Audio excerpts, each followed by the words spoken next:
Centripetal acceleration अगर 0 हो जाए तो उसकी डायरेक्शन कौन चेंज करेगा? डायरेक्शन चेंज ही नहीं होगी, बॉडी सीधी निकल जाएगी।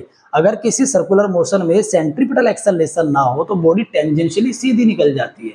और वो कह रहा है कि टेंजेंशियल एक्सेलरेशन भी 0 है, इसका मतलब फिर तो ये हुआ यूनिफॉर्म ट्रांसलेटरी मोशन हुआ। तो कैसा मोशन हुआ है? यूनिफॉर्म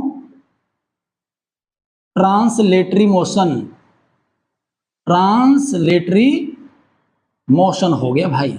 सीधा एक डायरेक्शन में चलते जा रहा है, एक स्पीड से चलते जा रहा है, इसे कहते हैं यूनिफॉर्म ट्रांसलेटरी मोशन। एक डायरेक्शन में बिल्कुल सीधा स्ट्रेट, डायरेक्शन भी नहीं बदल रही है और इसकी वेलोसिटी का मैग्नीट्यूड भी फिक्स है, इसे कहते हैं यूनिफॉर्म ट्रांसलेटरी मोशन। ओके, दूसरा केस, अगर AC 0 हो और AT 0 ना हो, अब क्या है?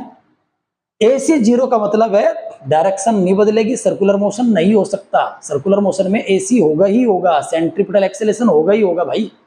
तो इसका मतलब यह है कि है तो अभी भी ट्रांसलेटरी लेकिन नॉन यूनिफॉर्म है, एक्सेलरेटेड है, क्योंकि टेंजेंशियल एक्सेलरेशन आ गया, वेलोसिटी बढ़ाने वाला एक्सेलरेशन आ गया इसके पास। तो अभी क्या है?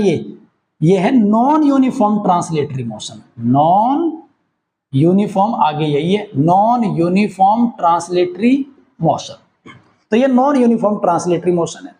तीसरा case, AC not equal to 0 but AT is equal to 0, ये क्या है? ये है यूनिफॉर्म सर्कुलर मोशन। भाई यूनिफॉर्म सर्कुलर मोशन में देखो वेलोसिटी कौन बढ़ाता है? वेलोसिटी बढ़ाता है ट्रांसलेटरी एक्सेलरेशन, ये 0 है, बट सेंट्रीपिटल एक्सेलरेशन 0 नहीं है, मतलब उसकी डायरेक्शन तो बदल रही है बट उसकी वेलोसिटी का मैग्नीट्यूड नहीं बदल रहा है। इसका मतलब कौन सा मोशन है?